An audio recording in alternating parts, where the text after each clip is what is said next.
Marcus Williams stood behind the cracked wooden counter of his small inn, watching the snow fall harder outside the window. The old building creaked in the wind, and he pulled his worn jacket tighter around his shoulders. The heating bill was already too high, but he couldn't let his few guests freeze.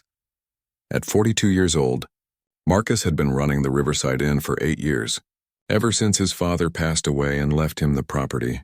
What started as a dream to create a welcoming place for travelers had become a daily struggle to keep the doors open. The inn had 12 rooms, but most nights only 2 or 3 were occupied. Tonight he had just one guest, an elderly woman named Mrs. Patterson, who paid for a week in advance. The weather report on his old radio crackled with warnings about the worst snowstorm in 20 years heading straight for their small mountain town of Cedar Falls. Marcus looked at his bank account on his phone screen and felt his stomach drop. After paying for groceries and basic supplies, he had exactly $47 left until next week. The front door burst open, bringing a rush of cold air and snow. A young couple stumbled in, shaking ice from their coats. The woman was shivering badly, and the man looked worried. "Please, do you have any rooms?" the man asked desperately. "Our car broke down about a mile from here. The tow truck driver said nothing's moving tonight because of the storm." Marcus looked at them and then at his nearly empty registration book. He should charge them his normal rate of $60 per night, but something in their frightened faces made him pause. "Don't worry about payment right now," he said, grabbing a key from the board. "Let's get you warmed up first." The woman's eyes filled with tears of relief. "Thank you so much. I'm Sarah, and this is my husband, Tom. We're on our way to see my sick mother in the next town." As Marcus led them upstairs, he heard more voices outside. Through the window, he saw headlights in the snow. Another car had stopped, then another. People were getting out, looking lost and cold. The storm was getting worse, and the main highway was probably becoming impossible to drive. Marcus went back downstairs and opened the front door. A family with 2 small children was walking toward the inn, carrying suitcases. Behind them, an older man was helping a pregnant woman through the deep snow. "Is there room for us?" called out the father of the family. "The police told us to find shelter. They're closing all the roads." Marcus counted quickly in his head. He had 11 empty rooms, but these people might not be able to pay, and he was already struggling. His practical side told him to be careful, but his heart said something different. "Come in, all of you," he called out. "We'll figure everything out once you're warm." Over the next hour, more people arrived. A college student whose bus had broken down, an elderly couple whose RV couldn't handle the snow, a truck driver who had to abandon his rig when the wind became too dangerous. Soon Marcus was looking at 15 unexpected guests crowded in his small lobby, all grateful to be out of the storm. The pregnant woman, who introduced herself as Linda, was having some pain. The elderly couple, Frank and Rose, had medications they needed to take but hadn't eaten all day. The family with children, the Johnsons, had a baby who needed formula and a warm place to sleep. Marcus realized he was facing an impossible situation. He didn't have enough food to feed everyone. His heating costs would be enormous, and most of these people clearly couldn't afford to pay for rooms. But looking at their faces, cold, scared, grateful, he knew he couldn't turn anyone away. "Listen, everyone," he announced, his voice shaking slightly. "I want to be honest with you. This inn isn't exactly profitable, and I don't have much in terms of food or supplies. But nobody's going back out in that storm. We'll make it work somehow." Mrs. Patterson, his original guest, came down from her room. She was a retired teacher in her 70s with kind eyes and gray hair. "Young man," she said to Marcus, "I've been watching you help all these people. What can I do to help?" The college student Jake stepped forward. "I have some snacks in my backpack. Not much, but I can share." Frank, the elderly man, pulled out his wallet. "I can't pay for a fancy room, but I can contribute something for food and heat." One by one, the stranded travelers began offering what they could. Sarah had medical training and could help Linda with her pregnancy concerns. Tom was good with electrical work and noticed some of the inn's outlets weren't working properly. The truck driver, Big Mike, said he knew how to fix the heating system that was making strange noises. Marcus felt overwhelmed by their kindness, but also terrified about the money. Even with everyone contributing what they could, he was looking at hundreds of dollars in expenses he couldn't afford. The storm was supposed to last 3 days. If he couldn't pay his bills this month, he might lose the inn entirely. But as he looked around at the group of strangers who were already becoming friends, helping each other and treating his rundown inn like a warm home, Marcus made a decision that would change his life forever. "All right, everyone," he said, surprising himself with his determination. "Let's ride out this storm together. We'll share what we have, help each other out, and worry about everything else later." Outside, the wind howled louder and the snow continued to pile up against the windows. Inside the Riverside Inn, 15 strangers and one broke innkeeper began an adventure none of them would ever forget. By the second day of the storm, the Riverside Inn had transformed into something Marcus had never experienced before. What started as a desperate situation had become the most alive his inn had ever felt. The morning began with the smell of pancakes coming from the kitchen. Mrs. Patterson had taken charge of breakfast, using the last of Marcus's pancake mix and stretching it with creativity only a retired teacher could manage. She had convinced everyone to pool their snacks and small food supplies, creating meals that somehow fed all 16 people. "This is better than the fancy hotel we stayed at last month," Sarah told her husband Tom as they ate at the crowded dining table. Marcus had pushed together every table and chair in the inn to create one big family-style eating area. Jake, the college student, had surprised everyone by revealing he was studying business and marketing. Over breakfast, he was already sketching ideas on napkins. "Marcus, you have something special here," he said excitedly. "The way you opened your doors to all of us, that's not just kindness, that's brilliant hospitality. But your marketing is all wrong." Marcus laughed, but it was a worried laugh. "Marketing doesn't matter if I can't keep the lights on, Jake." Big Mike, the truck driver, looked up from his coffee. "Speaking of lights, I checked your heating system this morning. Good news and bad news. Bad news is it's about to break down completely.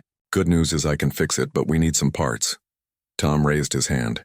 "I'm an electrician. I already fixed those outlets upstairs, and I noticed your wiring is pretty old. I could update some of it while we're stuck here." The Johnson family's baby had been fussy during the night, and everyone had taken turns helping. Frank and Rose, the elderly couple, turned out to be amazing with children. Frank had been a school principal, and Rose had raised 5 kids of her own. They spent the morning entertaining the Johnson children with stories and games made from napkins and salt shakers. Linda, the pregnant woman, was feeling much better thanks to Sarah's medical care and Mrs. Patterson's motherly attention. "You know," Linda said to Marcus, "my husband owns a small construction company. He's been worried sick about me, but when this storm clears, I bet he'd love to help fix up this place as a thank you."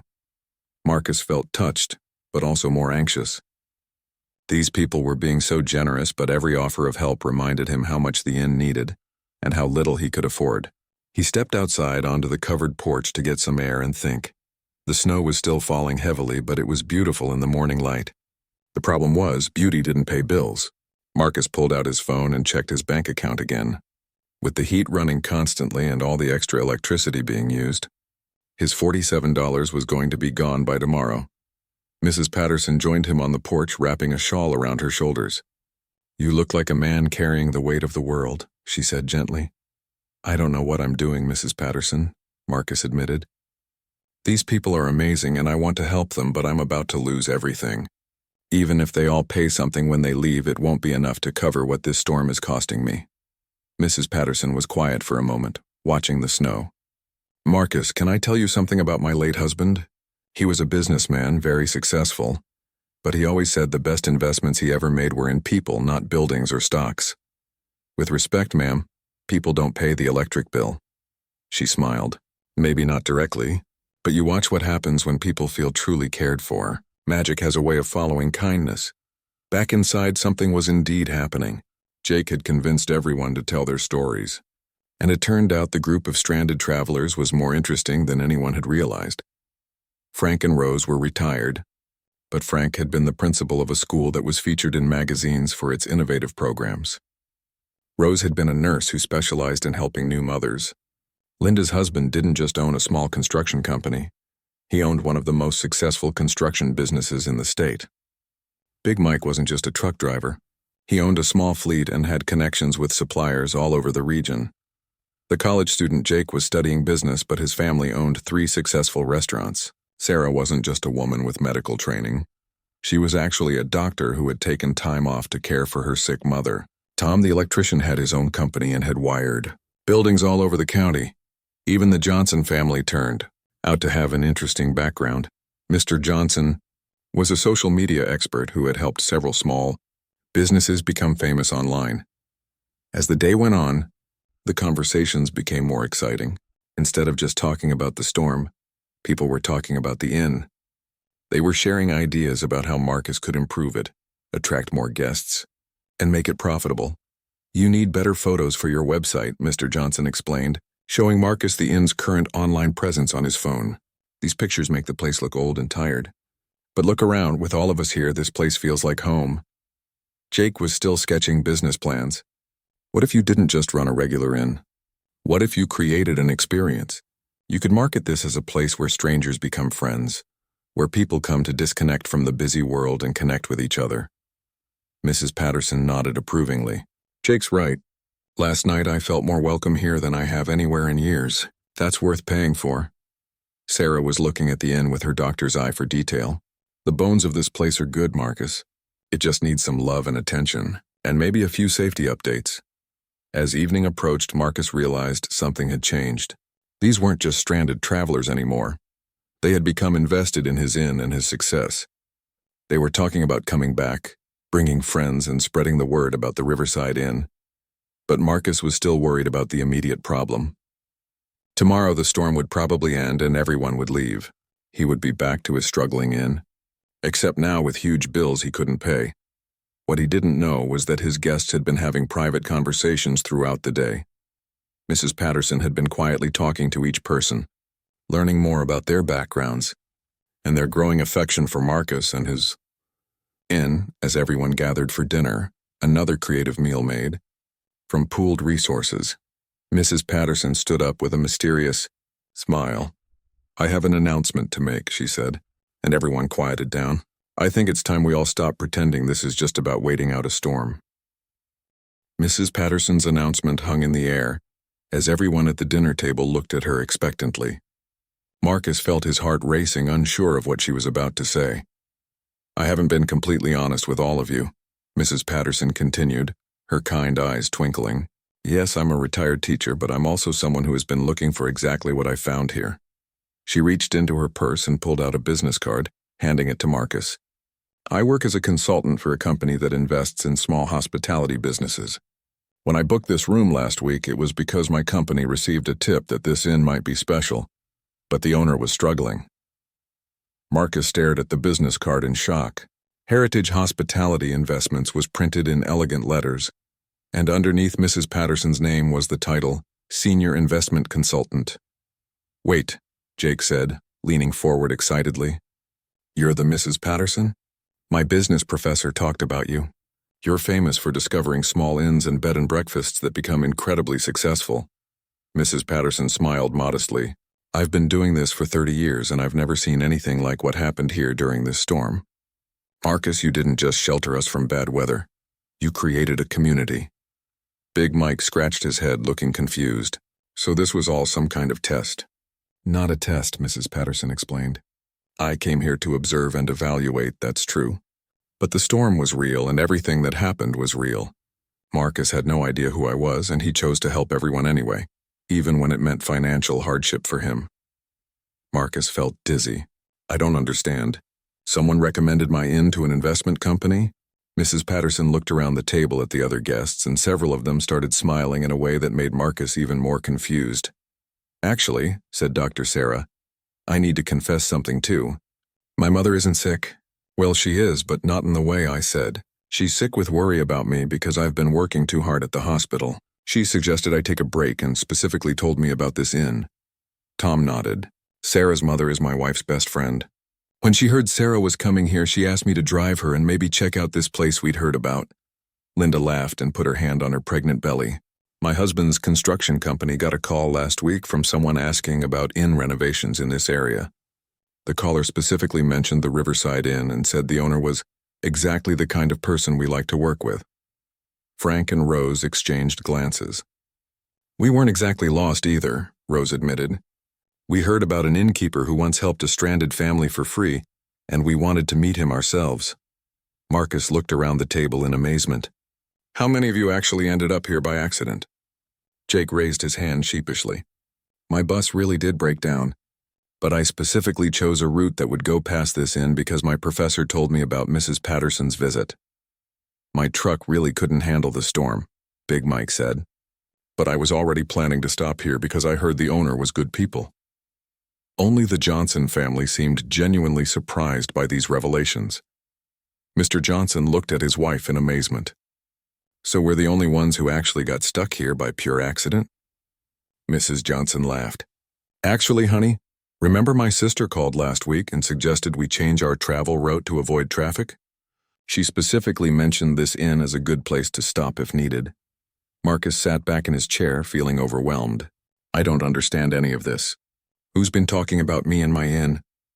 Mrs. Patterson smiled warmly. Marcus, do you remember helping a family about 6 months ago? They had a sick child and their car broke down near here late at night? Marcus thought for a moment. The Hendersons? Their little boy had a fever, and they were trying to get to the children's hospital. I let them stay for free and drove them to the hospital myself when their car wouldn't start. That's right. Mrs. Henderson's brother works for our investment company. She told him about your kindness, and he told me. Then I started making some quiet inquiries about you. And you remember the elderly man whose wife was in the hospital? Asked Frank. You let him stay for weeks at a reduced rate while she was recovering? Mr. Garcia, yes. But that was just being human, Rose smiled. Mr. Garcia is my cousin. He couldn't stop talking about your generosity. One by one, the stories came out. Nearly everyone at the table had some connection to someone Marcus had helped over the years. A guest who couldn't pay full price but whom he'd never turned away. A family he'd helped during an emergency. A lonely traveler he'd spent time talking to when they needed a friend. Dr. Sarah leaned forward. Marcus, you've been building a reputation for years without even knowing it. People talk about kindness like yours. Mrs. Patterson nodded. That's exactly what my company looks for. We don't just invest in buildings. We invest in people who understand what hospitality really means. You've been proving that understanding for years. Marcus felt tears in his eyes. But I'm broke. I was about to lose this place. That's exactly why we're here, Mrs. Patterson said gently. Heritage Hospitality specializes in helping people like you. We provide the financial backing and business support, but you keep ownership and control. We just help you succeed. Jake was practically bouncing with excitement. Marcus, do you realize what this means? You're not just getting help with money, you're getting help from all of us too. Linda nodded enthusiastically. My husband's construction company wants to help renovate this place properly. Big Mike grinned. I can help you get supplies at wholesale prices. Dr. Sarah and Tom looked at each other. We've been thinking, Sarah said. Tom's electrical business is doing well and my medical practice is flexible. We'd love to be part-time partners in making this inn something really special. The Johnson family's father was already pulling out his phone. With your permission, I'd like to document this whole story and help you build the most amazing marketing campaign. The story of the broke innkeeper who sheltered strangers and how it changed everyone's life. That's marketing gold. Frank and Rose smiled at each other. We've been looking for somewhere to spend our retirement years doing something meaningful, Rose said. We'd love to help you run this place. Marcus looked around the table at these people who had started as strangers just 2 days ago. The storm outside was finally beginning to weaken, but something much bigger was just beginning. Mrs. Patterson reached across the table and patted Marcus's hand. Son, you've been practicing true hospitality without even knowing it was an investment strategy. Now let's help you turn your natural gifts into something that will secure your future and touch even more lives. As the wind outside began to quiet, the conversation inside grew more excited. Plans were being made, dreams were being shared, and Marcus began to understand that this storm hadn't just brought him unexpected guests. It had brought him a completely new life. The third and final day of the storm brought an energy to the Riverside Inn that Marcus had never experienced. Instead of people eager to leave, he had a group of partners planning a future together. Mrs. Patterson had spent the early morning hours on her phone, despite the spotty cell service. She was talking to her company's lawyers and financial people, setting up what she called the fastest inn investment deal in company history. Normally, this process takes months, she explained to Marcus over breakfast. Background checks, property evaluations, market research, but I've been watching you for 3 days and I've heard stories about your character for months. Plus, I have 15 witnesses right here who can testify to your hospitality skills." Jake had transformed the inn's small office into a planning center. He had covered every surface with sketches, business plans, and marketing ideas.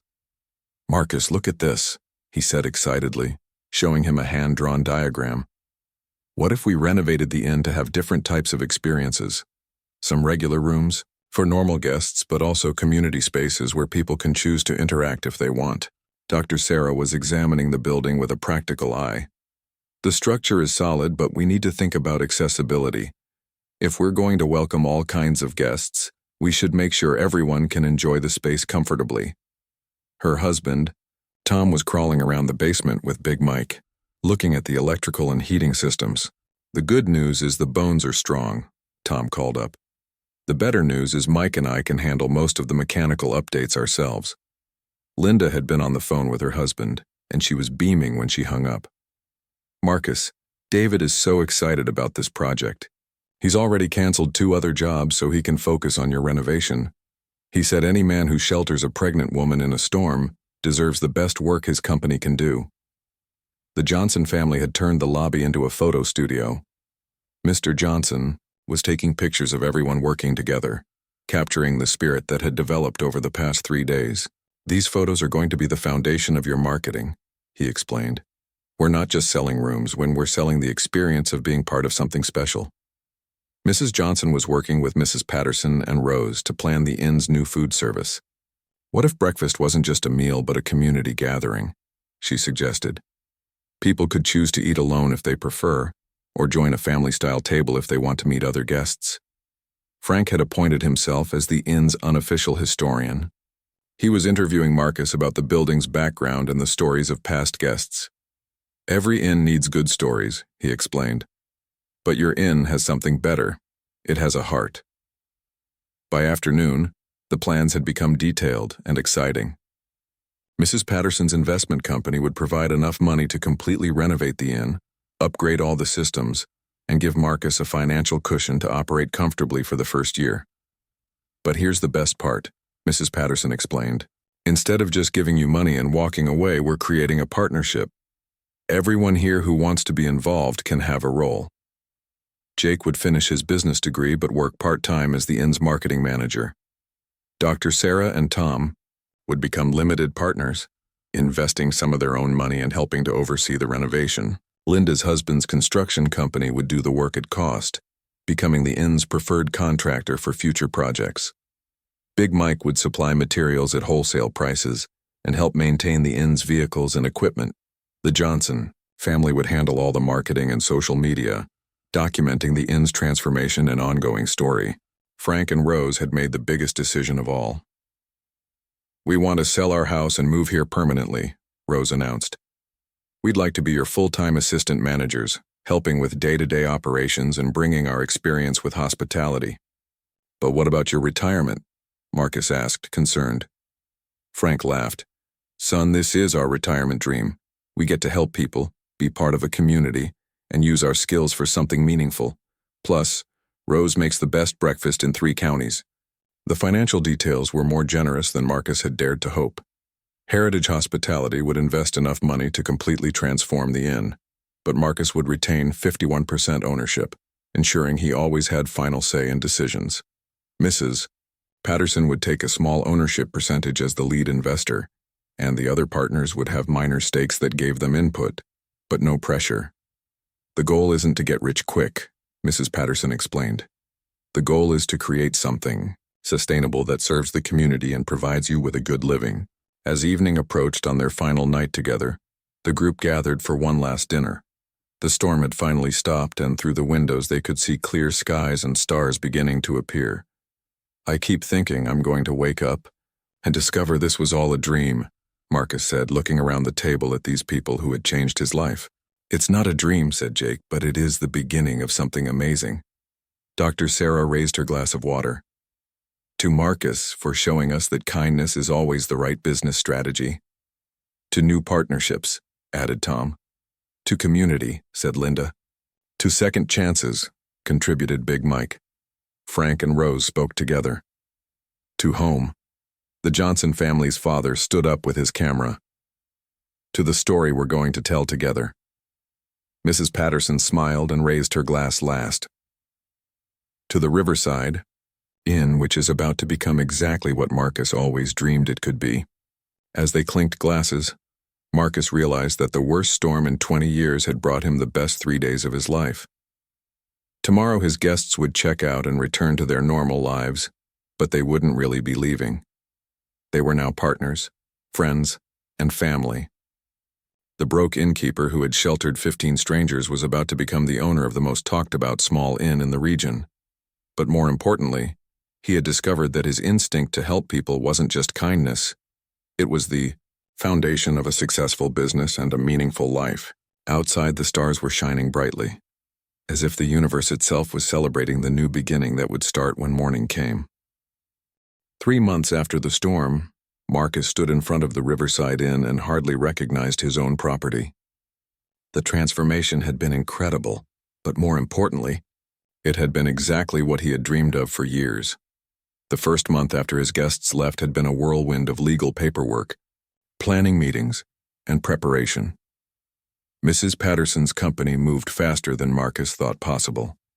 Within 2 weeks, he had signed partnership agreements, received his first investment installment, and watched as Linda's husband David arrived with a construction crew. "We're not just renovating a building," David had explained on that first day. "We're creating a place where people want to gather and connect." The renovation had been designed around the community spirit that had emerged during the storm. The lobby was expanded and filled with comfortable seating areas where guests could choose to socialize or find quiet corners for solitude. The dining area became a beautiful space with both intimate tables and a large communal table for those who wanted to share meals with other travelers. Each of the 12 guest rooms was completely renovated but kept its cozy, welcoming character.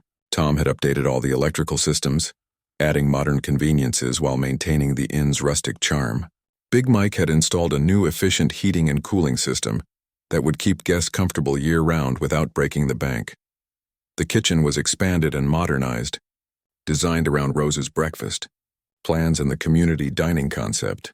Mrs. Johnson had worked with Rose to create a menu that would appeal to all kinds of travelers while showcasing local ingredients and family-style service, but the most exciting addition was something none of them had originally planned.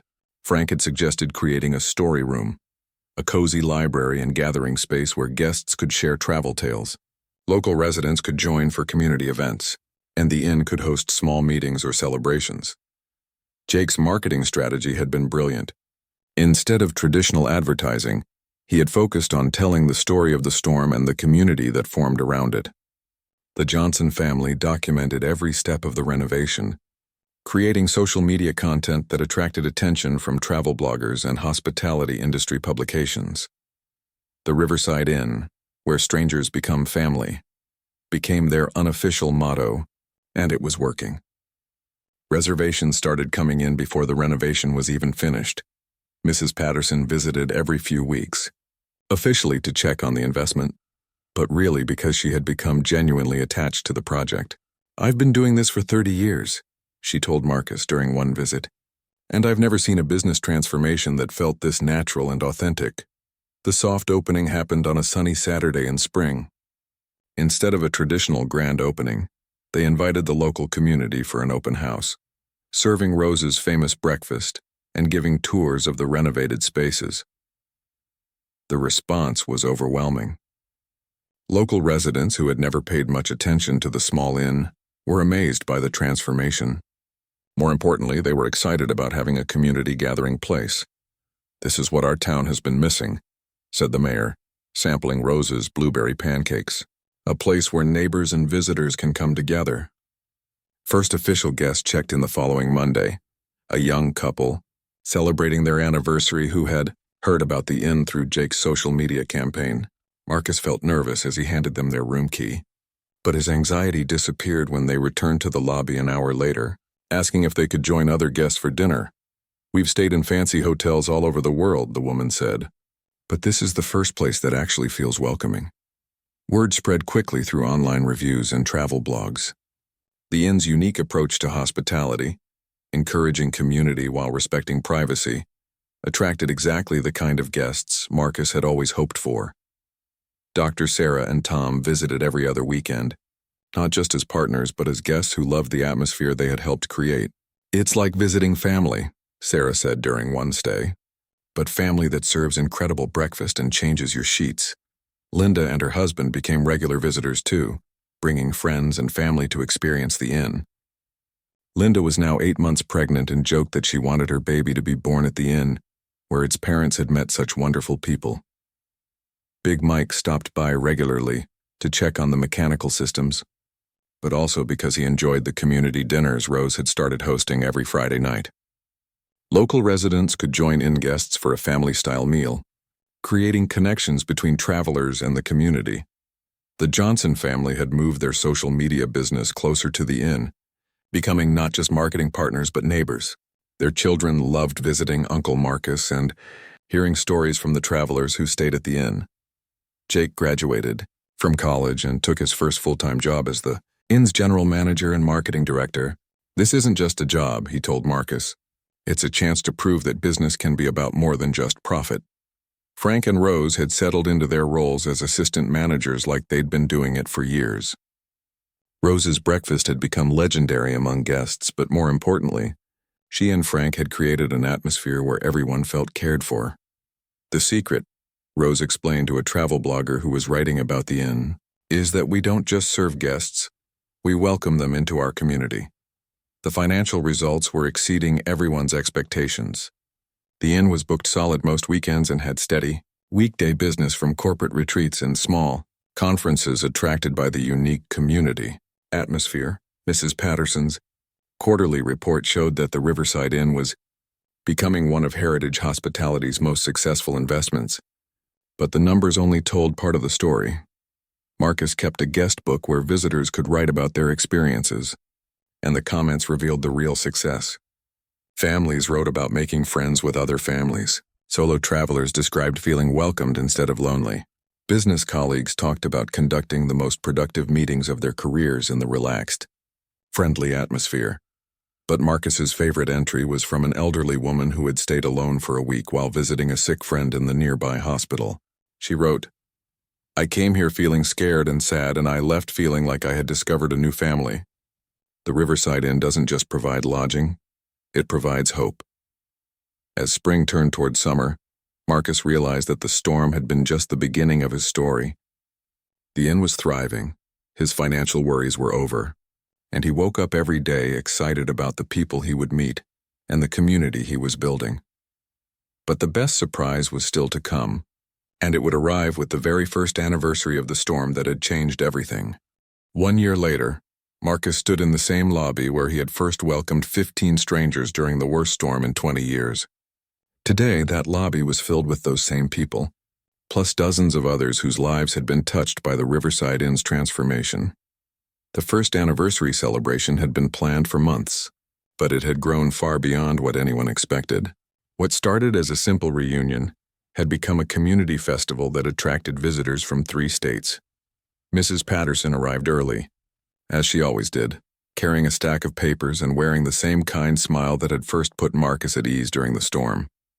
But now she also carried exciting news. "Marcus," she said, pulling him aside before the celebration began, "I have something to tell you. Heritage Hospitality has decided to use the Riverside Inn as a model for a new kind of investment strategy. We want to help other struggling innkeepers the same way we helped you." She handed him a folder. "We're calling it the Riverside Program, and we want you and your team to help us identify and develop other properties. You'd be the consulting leader for the program, helping other innkeepers learn how to create genuine community hospitality." Marcus opened the folder and saw plans for expanding their approach to small inns across the region. "This is incredible, but I don't want to lose focus on what we've built here." "That's exactly why you're the right person for this," Mrs. Patterson smiled. "You understand that each place needs to develop its own authentic character. We're not trying to create a chain of identical inns. We're trying to help more people discover what you already knew about hospitality." As the celebration began, Marcus was amazed by how many people had come to mark the anniversary. Dr. Sarah and Tom arrived with their new baby, born just 2 months earlier. Linda and her husband brought their infant daughter, who had indeed been born at the inn, in the very room where Linda had stayed during the storm. Jake, now a successful general manager, had organized the entire event like a professional festival coordinator. The Johnson family had documented every aspect of the inn's first year and created a video presentation that brought tears to many eyes. Big Mike drove up in a new truck, painted with Riverside Inn Preferred Contractor on the side. His wholesale supply business had grown significantly thanks to referrals from the inn's renovation success. Frank and Rose were in their element, greeting guests and making sure everyone felt welcomed. They had become local celebrities known throughout the region for their warmth and for Rose's legendary breakfasts. But the biggest surprise came when a bus pulled up outside the inn. Marcus watched in amazement as 30 people got off, all former guests, who had stayed at the inn during its first year of operation. "We couldn't miss this," said a woman who had stayed at the inn during a difficult divorce and credited the community atmosphere with helping her heal. "This place changed my life." A businessman who had brought his team to the inn for a corporate retreat had flown in from California. "We've held our company retreats here 3 times now," he explained. "The collaborative atmosphere here actually improved how our team works together back home." A family with teenage children had driven 8 hours to attend the anniversary. "Our kids still talk about the friends they made here," the mother said. "They want to come back every summer." As the afternoon celebration continued, Marcus realized that the inn's success had created something even bigger than he had imagined. Former guests stayed in touch with each other, creating a network of friendships that extended far beyond the inn itself. The local mayor presented Marcus with a key to the city, recognizing how the inn had become an economic anchor for the community. The Friday night dinners had evolved into weekly community gatherings that brought together residents and visitors, supporting other local businesses and strengthening community bonds. Jake had tracked the inn's impact throughout the year. They had hosted 847 guests, maintained a 95% occupancy rate, and earned an average review score of 4.9 stars. But more importantly, they had facilitated 12 business partnerships among guests, 6 romantic relationships that started when solo travelers met at community dinners, and countless friendships. "The numbers are impressive," Jake told the gathered crowd. "But the stories are what really matter." One by one, people shared their Riverside Inn stories. A widow who had found new friends. College students who had started a business together after meeting at the inn. A family who had reconciled during a stay when the inn's atmosphere helped them communicate better than they had in years. Mrs. Patterson took the microphone as the celebration reached its peak. "When I first visited this inn during that storm, I thought I was evaluating a business investment. But I was actually witnessing the birth of something much more valuable, a community." She looked around at the crowd of smiling faces. Marcus didn't just shelter people from bad weather that night. He created a model for how hospitality can build human connections. Today, the Riverside Inn is one of the most successful small inns in the country, but its real success is measured in the lives it has touched. As evening approached, many of the celebration guests prepared to check into the inn for the weekend. Some were returning visitors. Others were experiencing the Riverside Inn for the first time after hearing the anniversary. Stories. The original Storm group, the 15 people who had been stranded together, gathered in the story room for a private dinner. Looking around the table, Marcus marveled at how much had changed in just 1 year. "I keep thinking about that night when we were all strangers, wondering how we'd get through the storm together," said Dr. Sarah, holding her baby. "I remember being so worried about money," Marcus laughed. "I thought helping all of you might bankrupt me." "Instead, it made you rich," said Linda, but not in the way Marcus expected. "Rich in friendships, rich in purpose, rich in community," Mrs. Patterson nodded. "That's what I've learned from watching this place succeed. Real wealth isn't just financial. It's about creating value for others." As the evening ended and guests settled into their rooms, Marcus walked through the inn one more time. The lobby was quiet now, but he could hear the soft sounds of people settling in for the night. Families talking quietly, friends sharing stories, solo travelers reading in the comfortable chairs. He thought about the scared, broke innkeeper he had been just 1 year ago, and the confident, successful business owner he had become. But most of all, He thought about the lesson he had learned during that storm and had been applying every day since. That kindness wasn't just the right thing to do. It was the foundation of everything worthwhile. Marcus turned off the lobby lights and headed upstairs to his own room, knowing that tomorrow would bring new guests, new stories, and new opportunities to create the kind of community that had transformed his life. The storm had lasted 3 days, but its effects would last forever. The Riverside Inn had become exactly what Marcus had always dreamed it could be, a place where strangers became family, where kindness was rewarded, and where anyone could find shelter from whatever storm they were facing in their own life. Outside, the stars were shining brightly, just as they had on that first night when 15 strangers had gathered around a dinner table and changed one man's life forever.